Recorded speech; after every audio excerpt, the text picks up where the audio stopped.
मु सुभाष चंद्र कौर नयगढ़ आज झुंपुरी ग्राम गोटे नाटक मंचस्थ हवाक जाऊँगी। विगत दिन में नाटक हबार थिला किंतु वर्षा दुर्विपाक दृष्टि नाटक टी आम बंद कर देथिलु।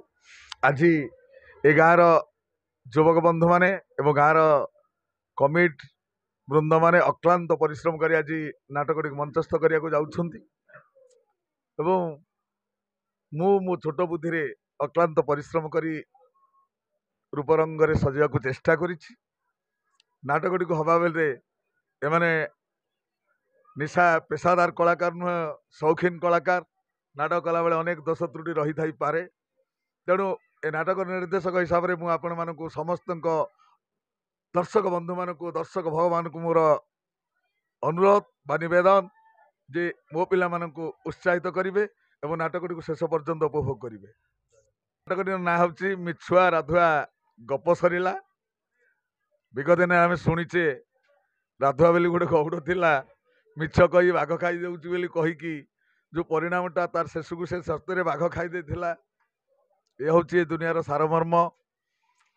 पिला अक्लांत परिश्रम करछंती एवं मोर साथी राजनैतिक साथी शिव जे कि पंचायतर सरपंच ये नाटक पर अक्लांत परिश्रम करिछि एवं को कलाकार क्या आणिम क्या डाकिब केते कष्ट करिछि स्ट्रगल करिछि।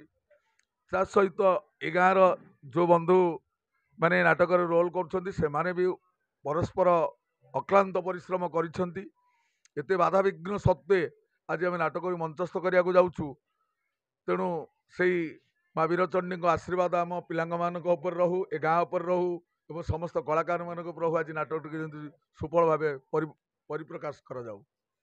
विगत दिन में ए गाँव में जिते नाटक करछंती भल नाटक करछंती।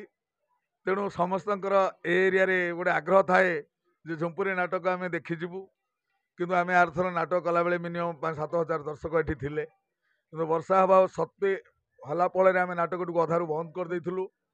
किंतु एबे जो मानकर विगत दिन जो नाटक आम करूँ से पेमेंट दे देइथिलु कलाकार मान आरंभ कर समस्त पेमेंट देला पर एबे पैसार जो गाँ मानकर करती से अभाव रहे।